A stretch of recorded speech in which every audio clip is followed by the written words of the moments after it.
The worst lies is the ones y'all tell y'all damn self. And see, y'all don't understand. Main lie y'all be telling y'all self when it comes to dealing with people in relationships is that a motherfucker could like you more than they like somebody else, but they could actually love them more than they love you. They could actually be tied in more with them than they are with you, even though they like you more than they like them. Wake the fuck up. Stop lying to yourself.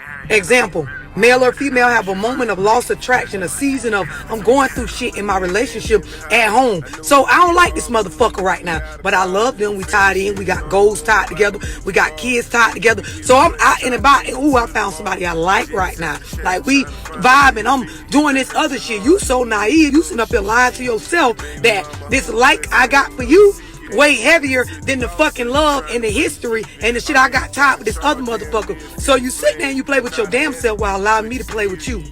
Example, I'm going through some shit with my friend, I'm a sister, somebody that we got history tied in, we might got business tied together, you know, we going through our shit. There's a loss of attraction, right? So now I meet you, we vibe and we talk, we might even trauma bond a little bit. I might tell you why I'm not fucking with this other motherfucker right now, right? I like you right now a little bit more than I like them, right? But you gonna play along and lie to yourself that what the fuck I got going on with them ain't weighted heavier than what I got going on with you. But you could tell I keep talking about it. You could tell it keep coming up. You could tell that it's not really a cutoff with this other person, not for good, for moving forward without them.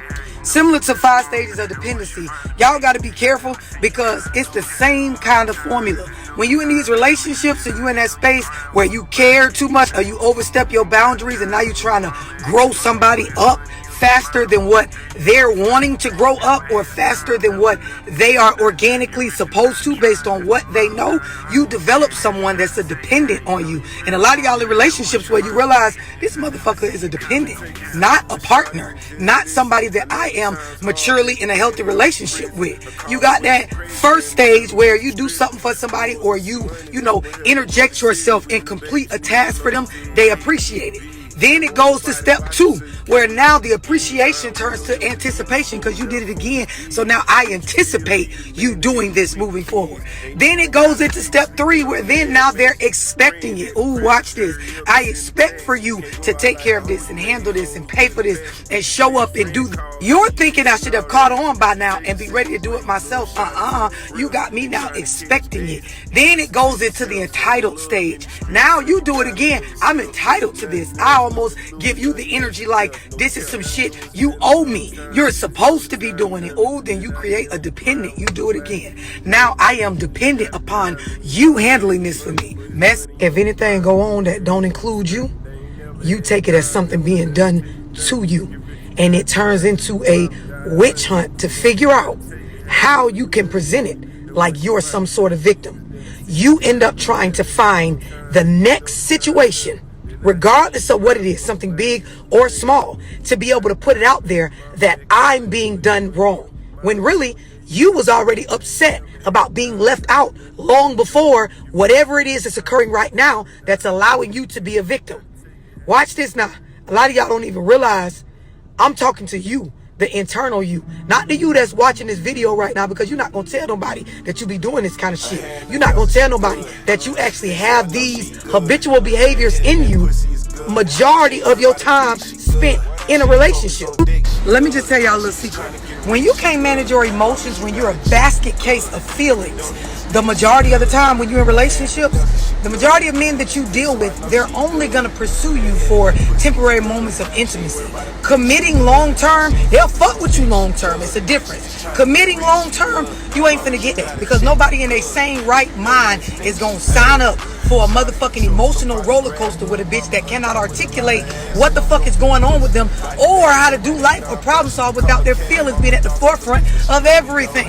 And fellas, when you articulate your feelings with the emotional capacity of your fucking mom because you were raised by a single mother that never saw value in getting you around grown men to help you understand how as a man to process your feelings different than a woman, ain't nobody gonna fuck with you for you. They gonna fuck with you for what you can do. Like, can you pay for some shit? Can you fix some shit? But other than that, bitch is not gonna genuinely be committing themselves to a situation with you long term. She'll fuck with you long term, but committing to you genuinely long term, nah, because it's gonna be something else going on the side where she get her masculine fix outside of your overly emotional single mother minded ass. I'm gonna tell y'all this right now, and then we can talk about the rest when I get to Houston, Texas on July 1st. I'm gonna say this, right? It started off when you don't have no boundaries. Then you be fucking too quick. Then after you fuck, you realize there's certain things that you want to get situated, understood, or sorted out, or agreed upon. From there, you realize over time, I'm babysitting a motherfucker. Yeah, y'all be in a babysitting relationship. You gotta realize that you're trying to babysit somebody into being a match with you, and that shit is not healthy. You checking and watching and hoovering and making sure that everything is aligned how you need it to be aligned in order for the person to be what you feel like they should be in order for the relationship to work. The problem with this shit is, over time, it damaged you more than it damaged the relationship of the other person. You got a tendency to worry if you're not in the loop on stuff that you don't even have to be in the loop on. You got a tendency to doubt the accuracy of what a person said, even when what they said is nothing of the magnitude that affects anything if it wasn't true. You have a habitual pattern of checking and staying up on their social media and their whereabouts and what's in their phone and who they've been around, even when you understand that they're allowed to be around and do and say and post whatever it is that they want to be because they're their own person. Let me tell y'all this, right?